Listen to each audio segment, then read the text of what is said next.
This is John Dawson of Patio Daddy-O Barbecue in Boise, Idaho, and I've got it locked on the 50,000 gigawatt blowtorch of the internet that is Barbecue Central. Start the game! Let's go! We'll do it live. Okay. Do it live! I'll write it and we'll do it live! So to get that perfect barbecue, you use wood. Are you sure it's safe? Whatever. We put the lighter fluid on, strike the match, and... Ooh. Should we call the fire department? That might be a good idea.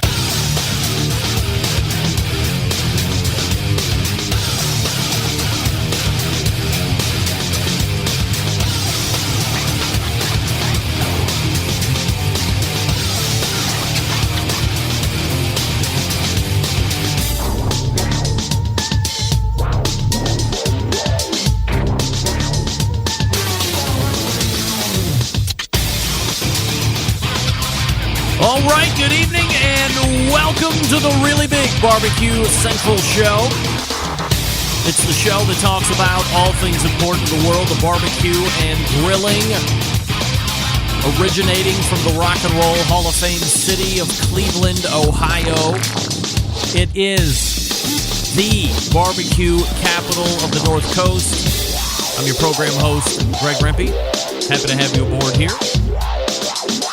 If you see fit to join in the show tonight, more than happy to have you a phone call and email. That's all it takes to get in touch with me.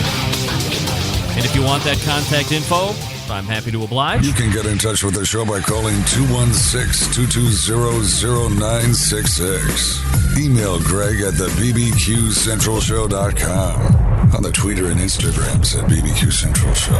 Anything else you want to find out about the show can be found at the main website, thebbqcentralshow.com.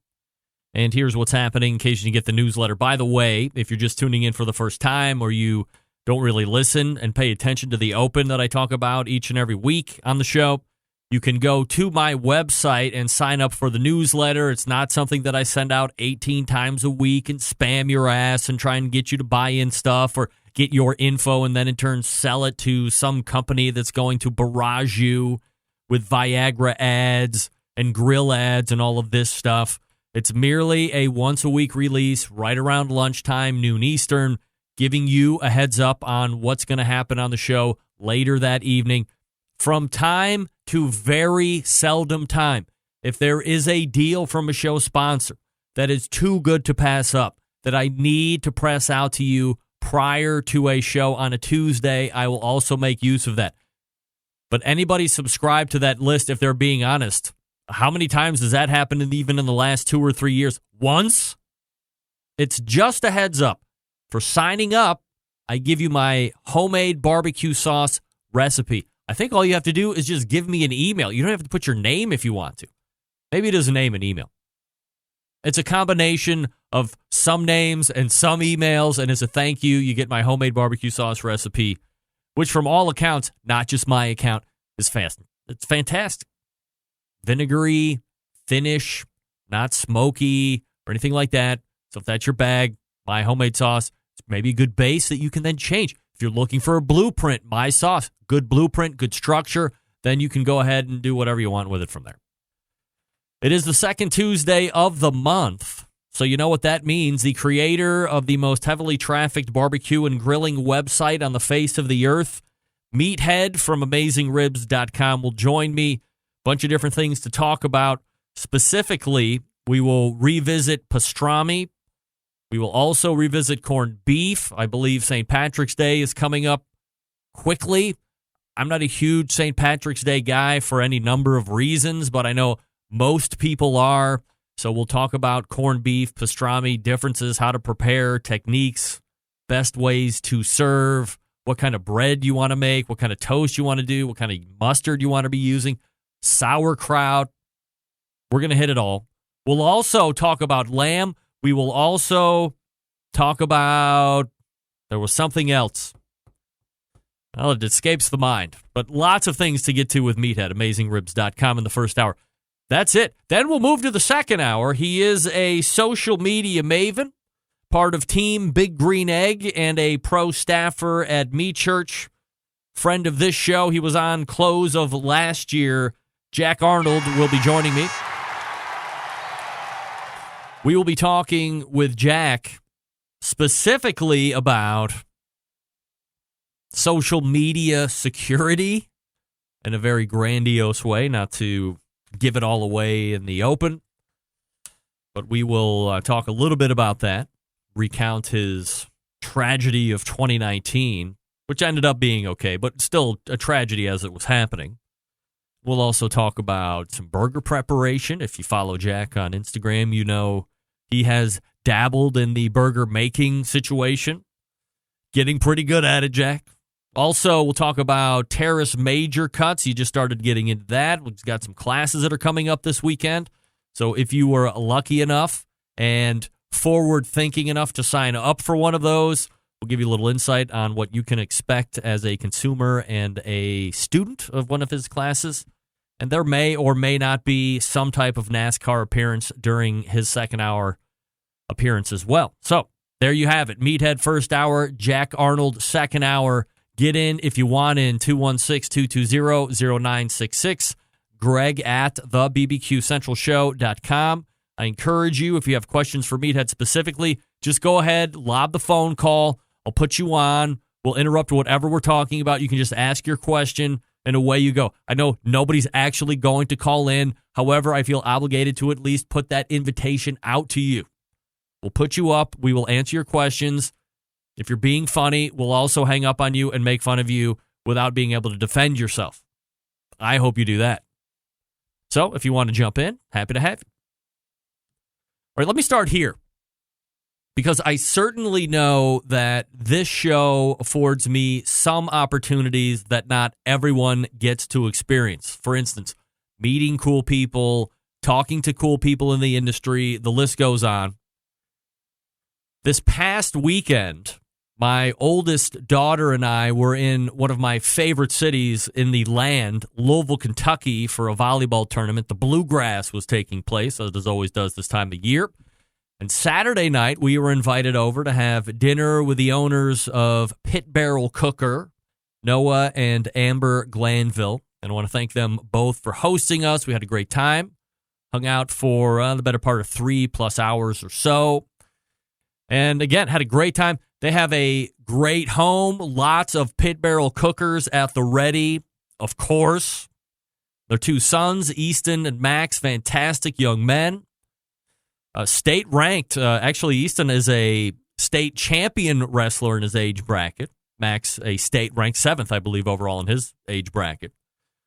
In fact, they commandeered Bobby when we got there to show her all of their boy items, masks, Nerf guns, trampolines, all that stuff that boys do. I didn't have boys, so I don't know what the boy stuff is really like.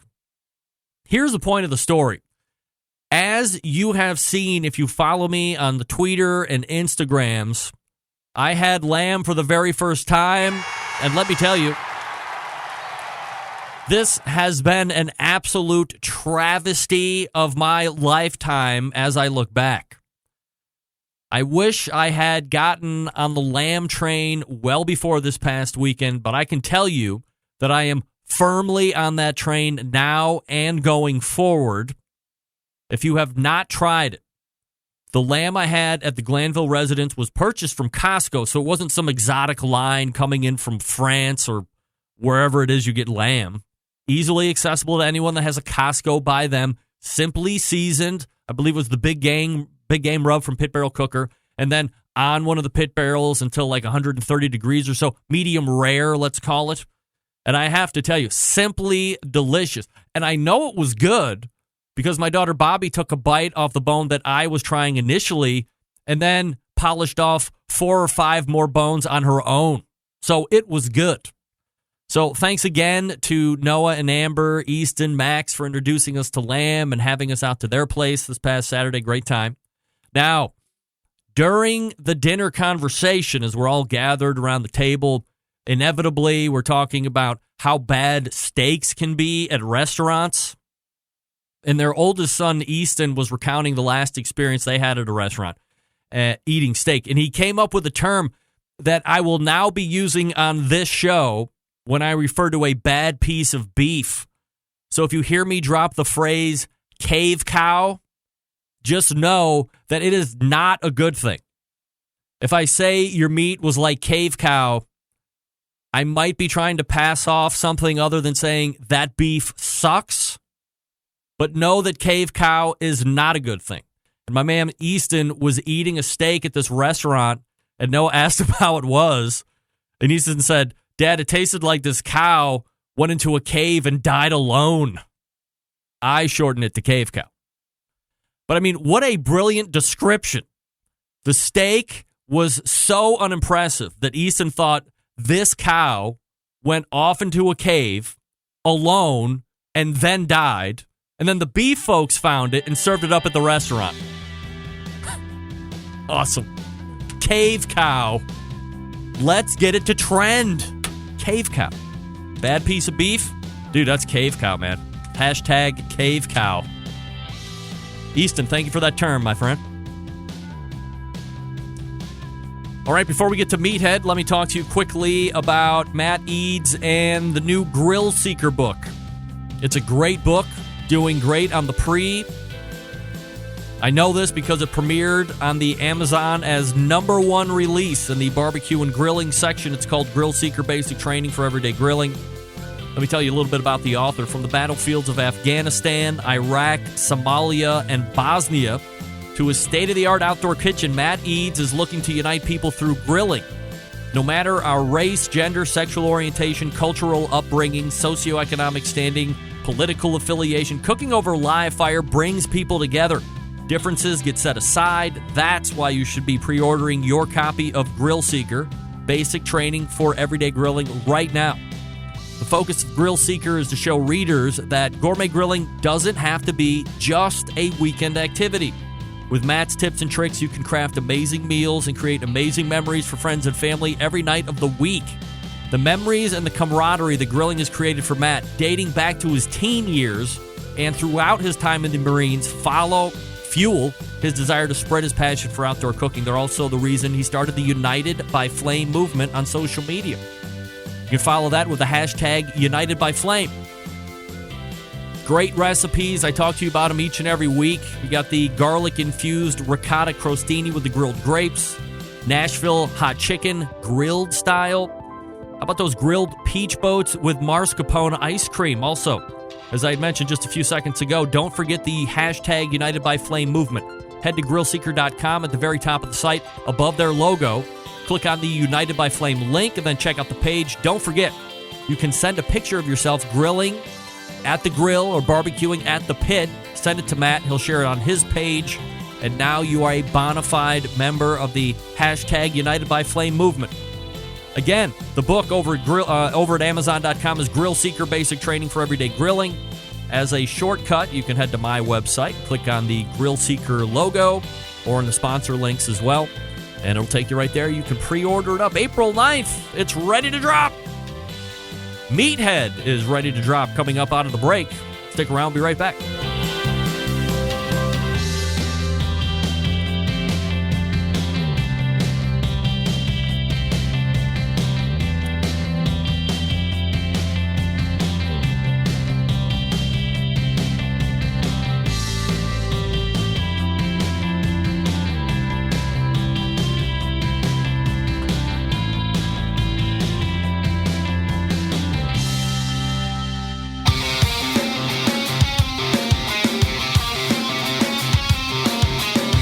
Broadcasting live from the Barbecue Central Show studios in Cleveland, Ohio.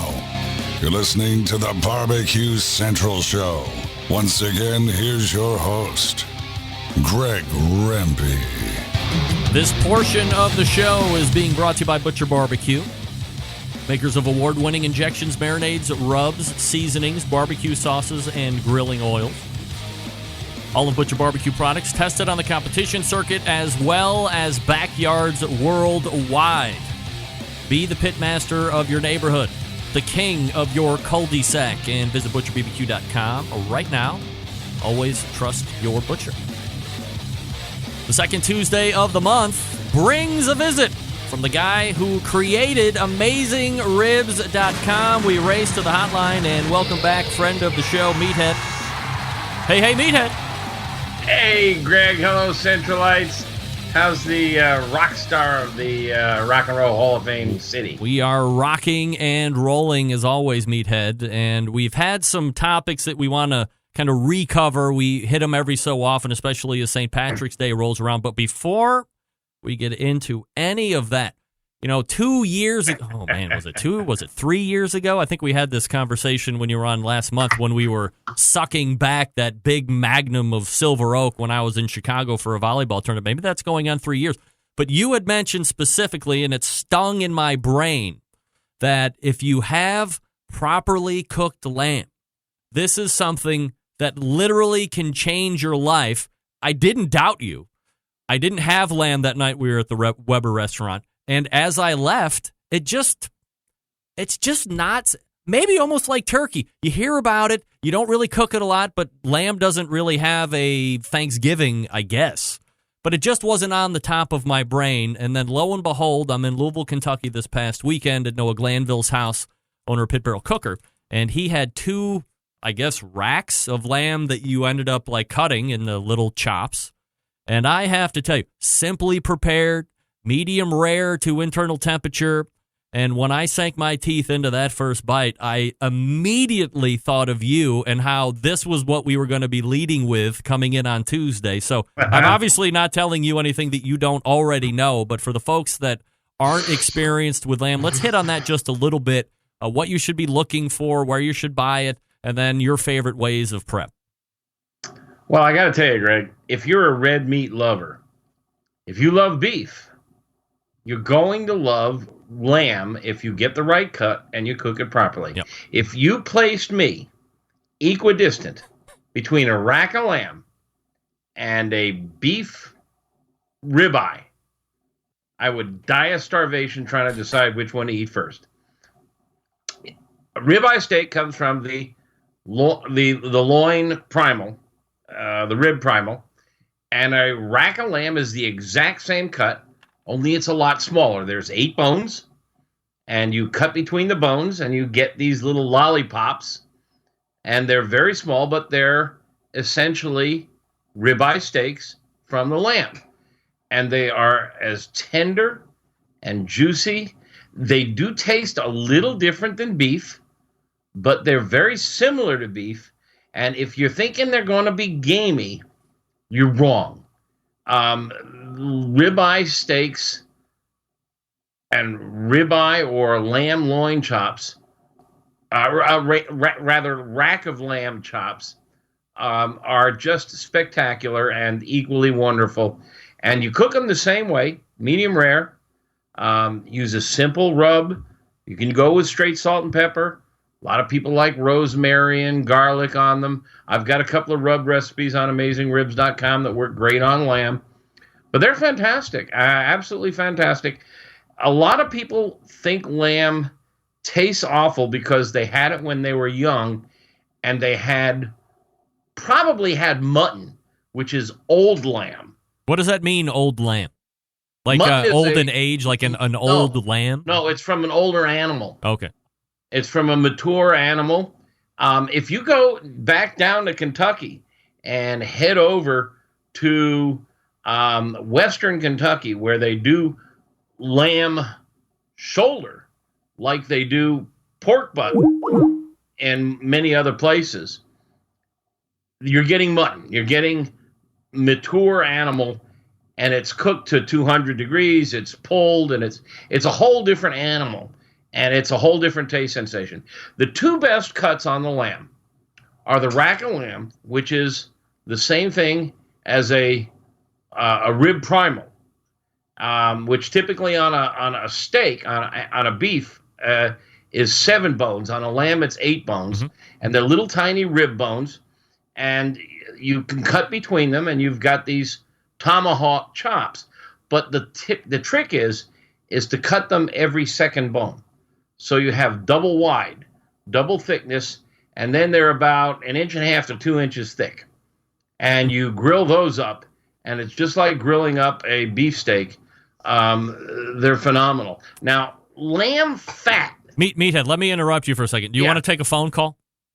Yeah. Let's do this. You're on the air with Meathead. You're on the air with Meathead. Meathead. Yeah. Yeah. Who is this? It's Phil from North Carolina. Hey. Are you still with Meathead? Yeah, go ahead. Do you have a question? Yeah. I'm a fan of the gyros. Yep. So, how do we? Is that a roast or what? Okay. Touch on it quickly.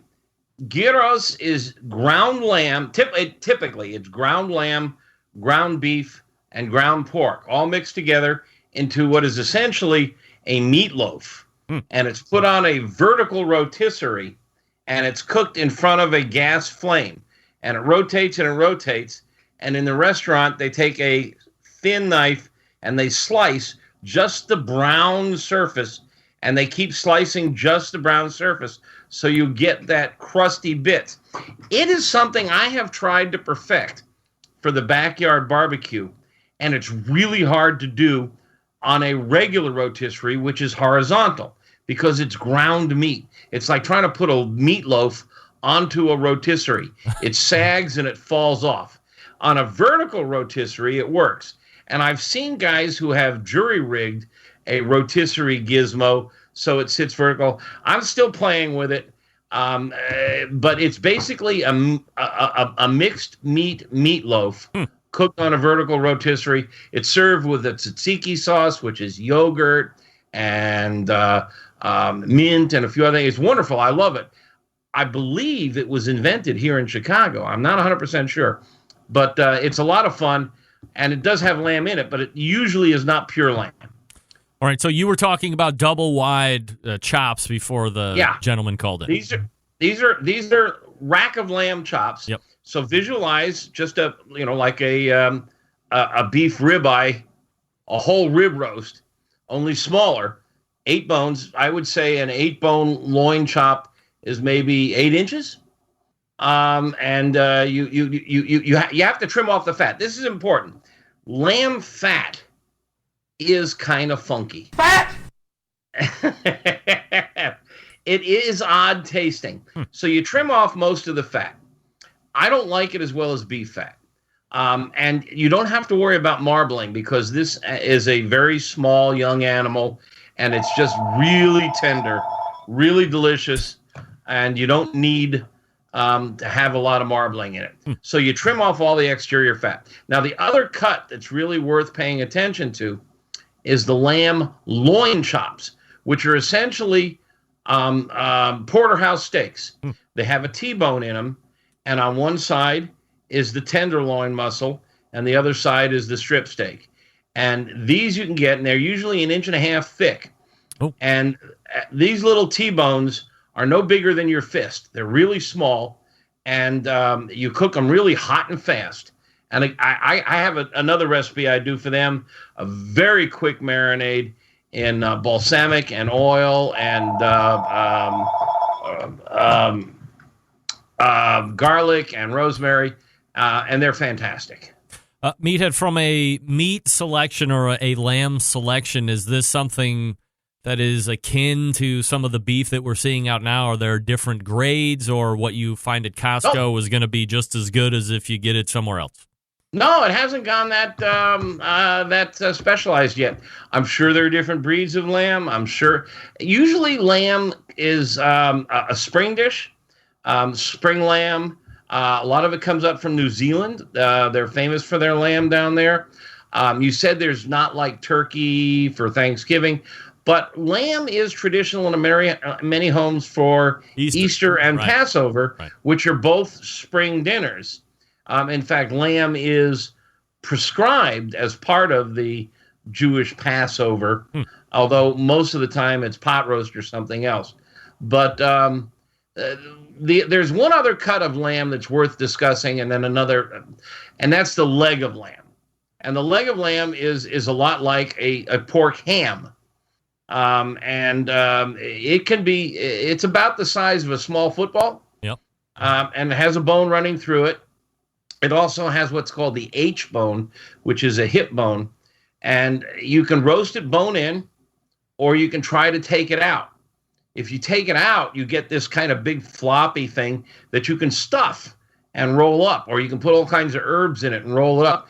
And again, these things, but all three of these cuts, the rack of lamb, the loin chops, and the leg of lamb are best medium rare to medium, reddish to pink, 130 degrees to 135 for medium rare, 135 to 140 for medium, and they're absolutely spectacular.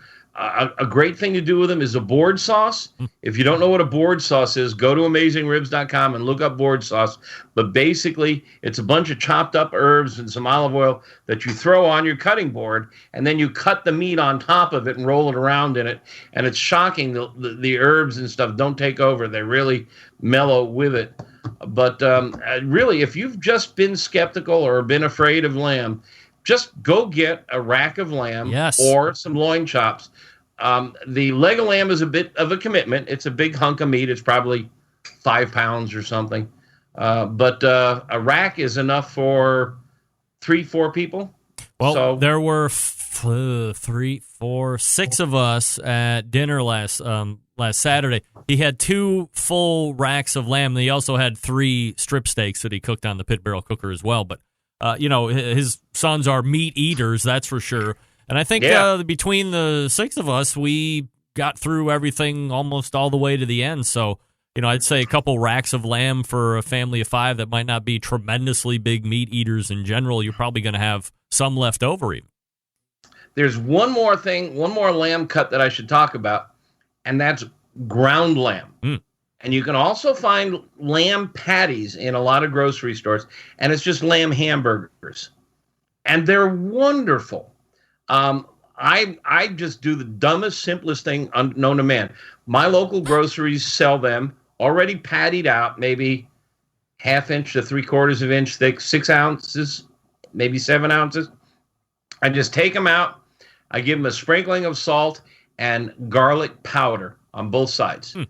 And then I just grill them off, and that garlic powder kind of singes and gets crunchy. And I serve it on a pita bread with a tzatziki sauce, which is really easy to make. It's made with yogurt, but you can do it with ketchup if you like. And I absolutely adore lamb burgers. Again, I have recipes for all of these on AmazingRibs.com. I'm a huge lamb fan, and if you've been skeptical or afraid, you got to try this stuff. All right, 2 quick questions. One, do you have a side of the fence that you stay on when it comes to mint and lamb? Well, not mint jelly. A lot of people serve mint jelly. When I was young, which was a long time ago, I'm closing in on 70. When I was young, lamb was always served well done. It was almost always mutton from an older animal. Wasn't everything well done back then, Meathead? Yeah, really. It was kind of funky, and it was often served with mint jelly. I mean, jelly. I mean, really, would you serve a steak with any kind of a jelly? Never. No. And that was typical. And people like it. I'm not going to condemn them for it. But now, chopped mint in a tzatziki sauce is common, and it works. Basil is related to mint, and it's a similar character and flavor. You could use basil if you prefer. Mint does seem to... The flavors that seem to be standard are rosemary, garlic, mint, not jelly, but mint leaves. And they're really common with the sauce. Also, another traditional technique is you'll get a rack of lamb, which is 8 bones wide, maybe 8 inches long, and people will coat it with mustard and then put breadcrumbs all around it. And then they'll roast it or grill it that way. And those breadcrumbs get really crunchy, and you can use seasoned breadcrumbs if you wish. Meathead from AmazingRibs.com talking about lamb. The second question that I wanted to have, and I'm only asking this because the country's most renowned purveyor of meat, Pat LaFrida, said on this show a number of months ago, and you had mentioned it, that lamb is typically brought in from New Zealand. He said New Zealand lamb is the worst lamb that you can possibly get. Agree or disagree? I've not had a lot of it to be able to make such a pronunciation. I'll bow to the wisdom of Pat LaFrida. I have had New Zealand lamb and liked it. But there's a lot of lamb that comes in from Colorado, the western states. Lamb, Kentucky used to be the number one lamb producer in the country. It was a huge lamb state for many, many years. I wouldn't worry too much about the provenance, where it comes from, what it's fed. Don't even worry about marbling. It's a young animal. It's small. The meat is always tender. It's always juicy. Just go get a rack of lamb or loin chops. Mm-hmm. Loin chops are porterhouse steaks or T-bones. Rack of lamb are ribeyes. And if you've got a big crowd, get a leg of lamb. But first try the smaller cuts to make sure you like it. You will love it. Is there any credence at all to if you don't properly cook it, or there's something that you can do it in a cooking process that will evoke a gamey flavor, or is that complete BS? The flavor in meats, not just lamb, beef,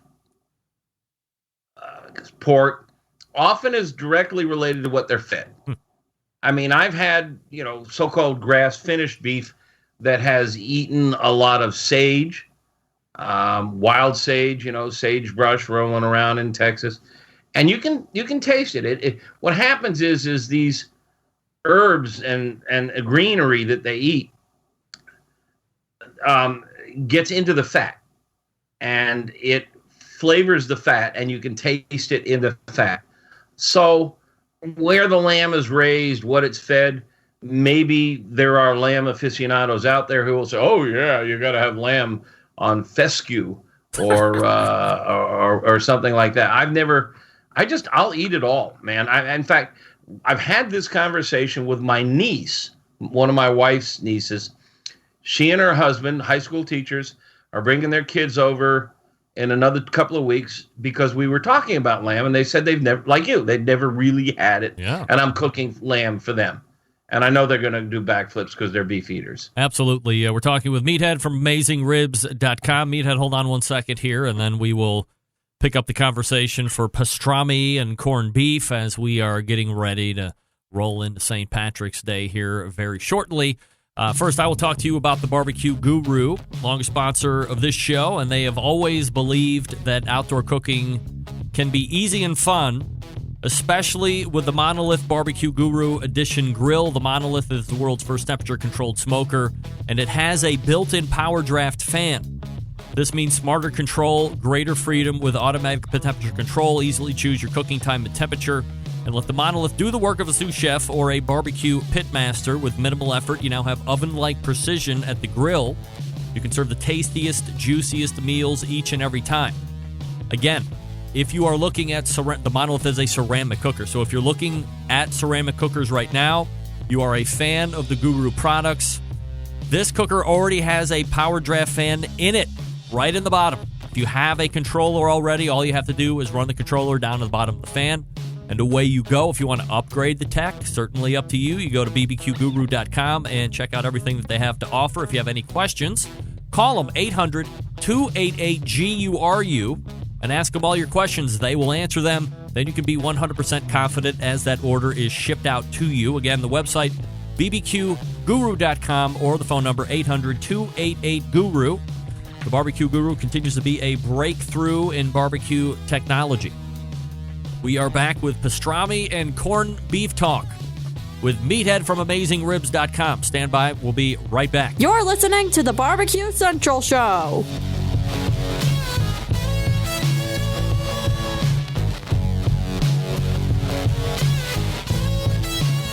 Continuing to produce incredibly mediocre content in an exceptionally professional way. You're listening and watching the Barbecue Central Show. Once again, here's your host, Greg Rampey. And this portion of the show is being brought to you by cookinpellets.com, your number one source for quality wood pellets. For all of your pellet-driven cookers, a vast array of flavors for you to peruse and try. Visit cookinpellets.com for more information or to purchase in lieu of buying at cookinpellets.com. You can also do it at amazon.com as well. Chris Becker and the good folks over at Cookin' Pellets. As we are rejoined by Meathead from AmazingRibs.com. Any other lamb stuff that we want to tie up before we get into the pastrami and corned beef? Yeah, there's one more thing I should point out. Okay. Leg of lamb is like a ham or even a shoulder. There's a number of different muscles, and there's a lot of sinew and connective tissue in there. And something that's fun to do with that is to just carve it up into chunks and use it like kebabs. Now, I'm not a big fan of putting things on a spear and rotating it and stuff. I hear you. I like to just take big chunks of meat and throw it on the grill and roll them around individually and pull them off individually. I'm a thermometer guy. I check all their temps so they don't overcook. But you can take leg of lamb, and cut it up into like 2-inch chunks. Give it a good seasoning rub, your favorite or one of the ones that I have on our website. You can use my recipes. And just roll them around and get them dark on the outside and rosy in the center, and they're delicious. In Western New York, in the Binghamton area, they're famous for Speedies, which is an Americanization of the word spiedini, which is an Italian grilled kebab type thing. Yep. And they're lamb chunks typically that have been marinated in oil and vinegar with a lot of oregano and other seasonings. And Western New York Speedies are a lot of fun.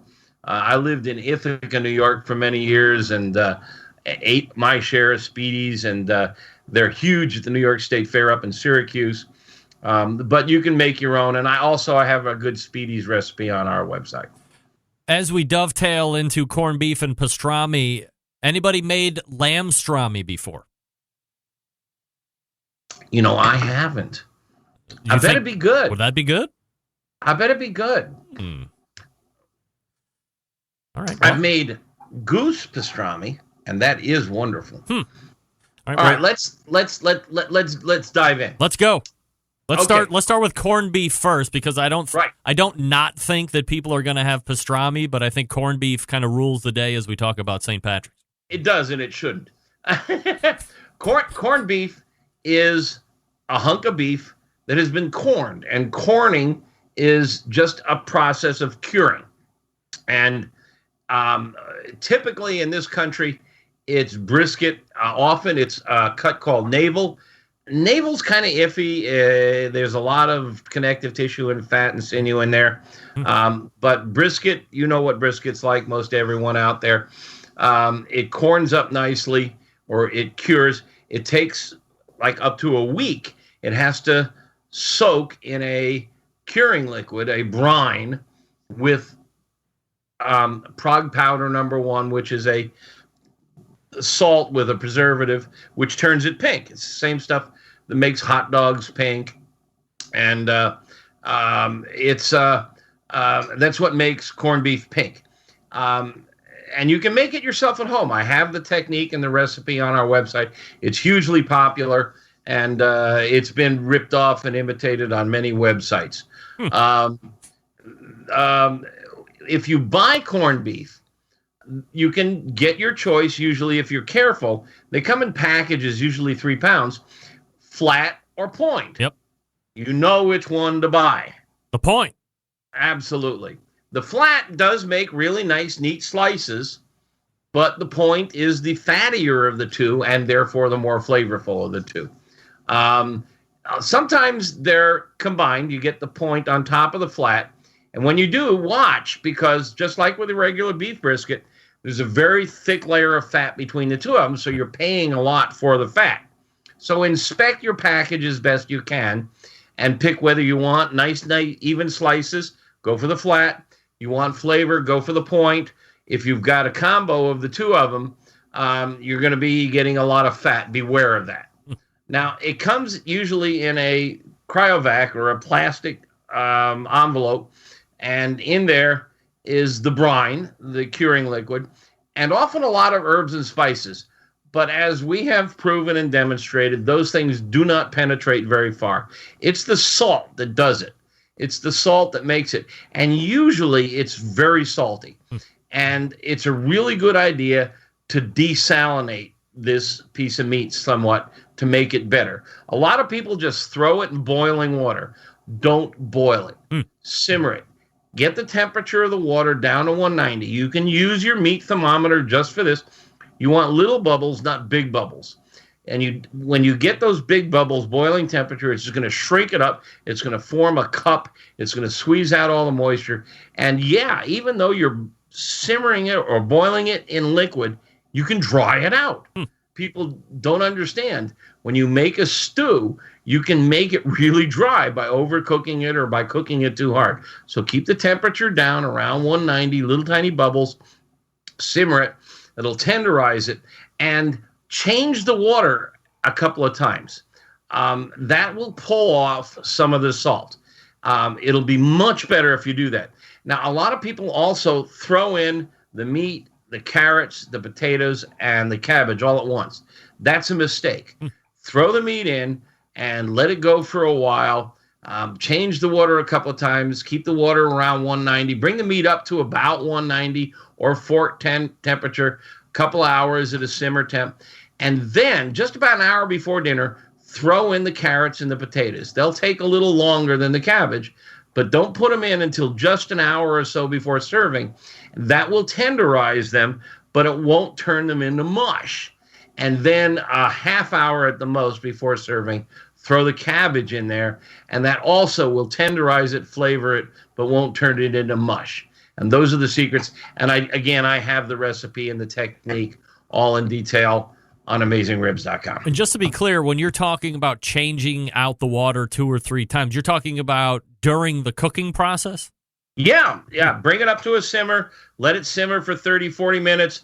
Then take the pot, dump the water out, put some more hot water in, put it back on the simmer, and let it go some more. And I'd say at least twice. It really pulls a lot of the salt out of there. You can see. I mean, the water gets very cloudy, and a lot of that is heavily impregnated with salt. Finished temperature-wise, what are you looking at? Yeah, you're going up to about the simmer temp, around 190. Whatever you're simmering at, it's going to come up to that temp. It's going to, after a while, it'll just come up to the water temp. And that's a good temp. It's like a brisket. In the 190 to 200 range, it's going to be just fine. All right, so that's corned beef. Then there's pastrami, so similar but very different. All right, I'm going to say something that are probably going to get half your listeners to hang up and go listen somewhere else. All right, can't wait. Here we go. Sorry about that, Greg.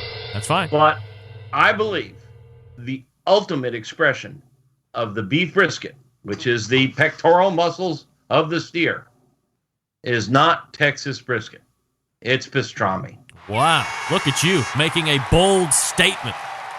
My God. Now, a lot of pastrami you buy in the deli counter is made from the rump or the back leg, and that's very lean. But the best pastrami is made from the brisket, and it's first corned. Basically, pastrami is corned beef that's been smoked. But the secret is in the rub. Now, pastrami lovers worship Katz's Delicatessen in Lower Manhattan. Yep. Katz's has been there since the 1880s. They've been smoking brisket to make pastrami since the 1880s nonstop. Now, I know one of your sponsors is a really good Texas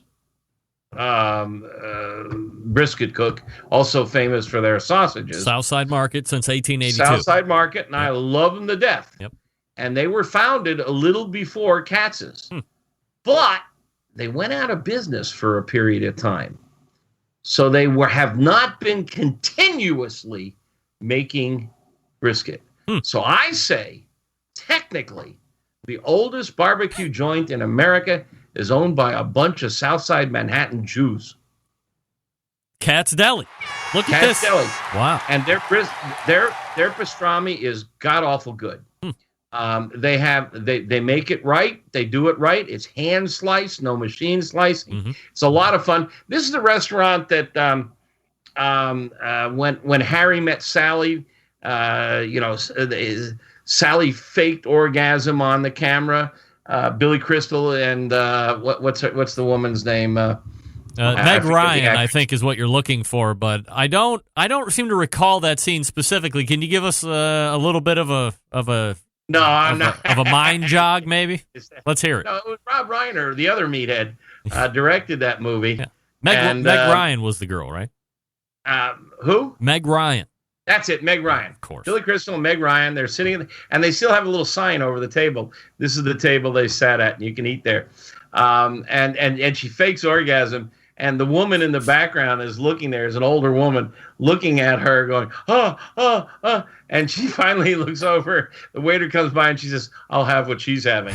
That was Rob Reiner's mother. Really? But their pastrami is fantastic, and so I studied them. I'd go in there and I'd order and I'd study and I called them. I interviewed the chef, and I have the rub pretty close to the real deal, and that's the secret. And the rub recipe on AmazingRibs.com, and if you follow my technique, people all the time say it's every bit as good as Katz's or better. I call it close to Katz's pastrami. It may be the best recipe I've ever created. It may be the best recipe on AmazingRibs.com. If you like corned beef, take it one step beyond. Use this rub, smoke it, follow my procedure, make pastrami. If you love Reuben sandwiches, which are made with corned beef, I love it. Make them with pastrami. You'll go straight to heaven. Well, according to Fred Hickson on the instant chat on YouTube, the pastrami recipe on AmazingRibs.com is indeed the best recipe on AmazingRibs.com.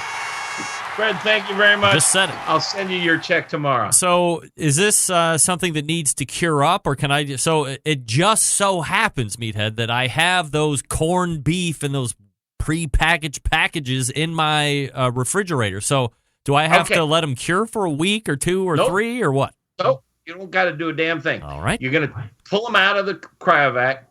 You're going to dump out all the liquid and the spices, throw them away. You're going to desalinate it by putting it in a pot with cold water, put it in the fridge. Yeah. You're going to change the water every couple hours, maybe overnight. Just going to pull a little bit of the salt out. It's too salty. Yeah. Then when you're ready, you're going to make up this rub. You're going to put this rub on, and you're going to throw it on your smoker. And you're just going to smoke it like you would a brisket. Take it up to 190, 200, in that range. Yep. Or if you wish, you can go the Katz's route, and then you can take it up. You'd only have to take it up to about 150. You pull it out and put it in a steamer, and the steamer really tenderizes it, makes it falling apart. It's your choice. If you smoke it and then slice it and serve it, you'll have a better bark. If you steam it, the bark will be softer, but the meat will be really fall apart tender. It's your choice. Either one will work. It is just bloody fantastic. Greg, remember when I told you how great lamb was? Yes. And it registered, but you never took action? Right.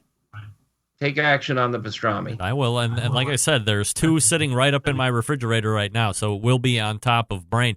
Now, as far as the steamer is concerned, is this...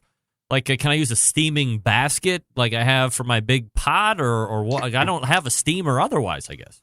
Yeah, you know what I do? I just take a 9x13 a baking pan and put a rack in it, pour some water in the bottom, put the meat on top, and put tinfoil over it. Oh, okay. So easy enough. That's it. All right. I mean, if you've got one of these big bamboo Chinese steamers, that's nice. I do not. Depends on how much you've got. If you've got only a little 3-pound piece of brisket, it'll fit in a regular, a double boiler steamer. You'll figure it out. All right, sandwich-wise. You don't have to, though. If you want, just just put it on the smoker and take it up to 200, 203, whatever temp you like. It'll be fantastic. All right, so now we have the pastrami done or the corned beef. Do you prefer, from a sandwich standpoint, bread? Is it toasted? Do we want sauerkraut? Do we want Thousand Island dressing? Do we want a specific kind of yellow mustard? What are we looking at here? All right, well, your classic traditional is rye bread or a marbled bread, mustard, and that's it. Now, that's what they serve at Katz's. But if you're going to do a Reuben, you can make your Thousand Island. You can put your kraut on there. You can put some Swiss cheese or Jarlsberg and toast the bread. Make a classic Reuben. It's fantastic. I mean, really, Reuben is...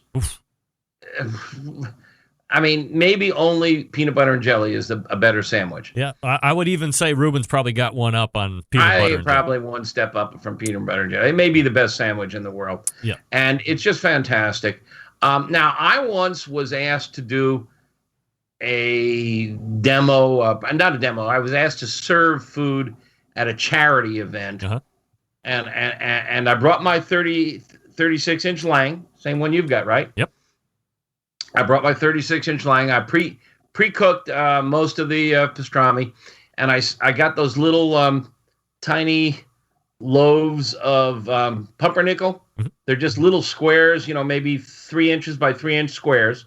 I put a slice of pastrami on that, and then I made horsey sauce, sour cream and horseradish, and a couple other goodies in there, and squirted a little of that because horseradish is really good on this stuff. And I just, squirted on there so it looked like a gumdrop on top, and they went nuts. I mean, I had all these, 3-star chefs all around me, and they were backed up at my table, just going nuts over the pastrami on rye or pastrami on pumpernickel with a little horsey sauce. All right, so if you have any questions about corned beef or pastrami or lamb, as we had talked about for the entire first segment, you head on over to AmazingRibs.com and get those recipes if you want to see what Meathead's up to otherwise, AmazingRibs.com. And then, of course, if you're really into it and you want even more interaction, you sign up for the Pitmasters Club, which is a little less than $24. And what's the deal that you have going on right now? Yeah, Greg, you've been so nice mentioning the Pitmaster Club usually every time I come on. Very kind of you. Sure. I forgot to promote the idea that we have a free 30-day trial. So, I mean, you've heard the Pitmaster Club mentioned by Greg and others. Just come in and sign up for the 30-day trial and check it out yourself. You get everything except the free meat thermometer that we meat temperature guy. Reach it over your. We got a really nice big old meat temperature guide that members get if you can see it on the TV monitor. And we have a monthly giveaway.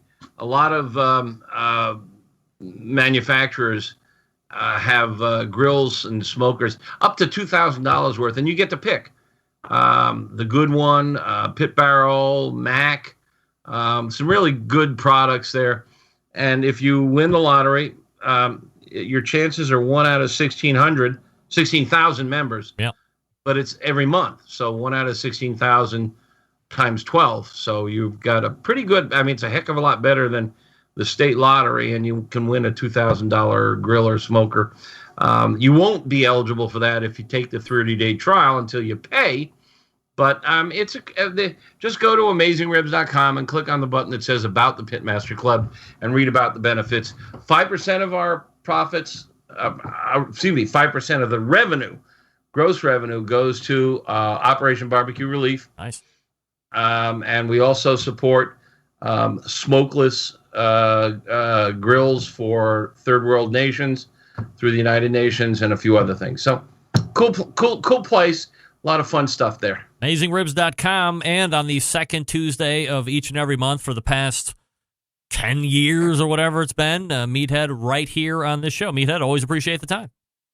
Greg, it's always fun talking to you and the Centralites, and thank you very much, and we'll see you next month. All right, there he goes, Meathead from AmazingRibs.com. Try it. Yeah, check out Pitmasters Club, for crying out loud. Why not? Of course. $24 for the year, not every month. $24 for the year. All right, let me talk to you quickly about Big Papa Smokers, the one-stop online shop for all things barbecue. Their curated selection of only the best outdoor cooking and grilling supplies will get you on your path to better barbecue results in no time. Everything at BigPapaSmokers.com has been Pitmaster approved by Sterling Big Papa Ball himself. From award-winning rubs and sauces to American-made grills and smokers, Big Papa Smokers has something you need to make you a better outdoor cook. You into rubs? Who's not? They have some of the best rubs on the market right now. Popular flavors like Sweet Money, Cattle Prod, Cash Cow, Little Louis Seasoned Salt, Double Secret Steak Rub. How about 13 perfectly balanced flavors that transform ordinary meals into extraordinary? They have a great relationship with Steph Franklin and the folks over at Simply Marvelous Barbecue. Put them together, and now you have the West Coast offense dominating the competition scene and backyards for years. They also own Granny's Barbecue Sauce. If you're looking for a new go-to sauce, Granny's is the one you're going to want to try. They have Granny's and other top-rated barbecue sauces at BigPapaSmokers.com. And aside from the premium selection of rubs and sauces, they also offer the very best pellet, charcoal, and wood cookers available today. Looking for a versatile smoker that's easy to use? Check out the Mac 2-Star General Pellet Grill. Big Papa Smokers, the exclusive Mac dealer, even offers special packages. If you're not a fan of the pellet smokers, no problem. Take a look at the Old Hickory Ace BP, the only charcoal smoker that Big Papa trusts on his competition trailer. And if you're a backyard barbecue enthusiast looking for a durable and versatile grill that will last forever, the M Grill from Texas is just what you need. They're built like tanks. If you're not sure of what grill you need, you really can't go wrong with anything featured on the website. They have something for every kind of backyard cook and budget. So look, it's clear that Big Papa's is the place to go for all things barbecue. Every product featured on the website hand-selected to help you barbecue better.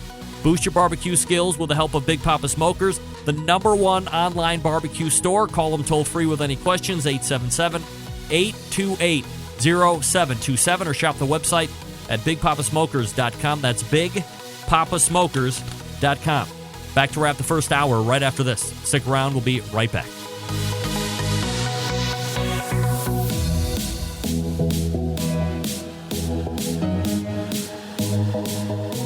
Big name interviews, advice on cooking brisket and ribs, and the only host willing to share his honest opinion on all things important in the world of barbecue. It's the Barbecue Central Show. And we thank Meathead from AmazingRibs.com for joining us last segment. It's not really ducking out as well as I thought it was going to. A lot of pastrami talk, a lot of corned beef talk, a lot of lamb talk. I didn't know we were going to go that deep. I mean, I definitely knew we were going to be talking about lamb, since it was my idea to usurp the original topic right off the bat. But he knew about it. I didn't know we were going to go a whole first segment on lamb, but I'm glad we did. I learned a little bit more about it, again, and I saw some messages coming in through the instant chat saying, hey, I'm scared of lamb, or never tried it, don't know if I'm down with that. Look, I'm 44 years old. I think I've had lamb 0 times before this past weekend, and now, at least for the recent past, I'm not too happy about that. I wish I would have been down with it. Broadening the culinary horizons in the past 3 months or so. I've had Moulard duck. Moulard? Yeah, Moulard. Not mallard. Moulard. Difference. And now lamb. Look at me, Steven Reichlin. I'm winning at this culinary game of life. Josh Poston weighs in. I'll eat lamb when all of the cows are gone. Fair enough. I think you might like it. It's pretty good. All right, we're back with the second hour. Stick around. Be right back.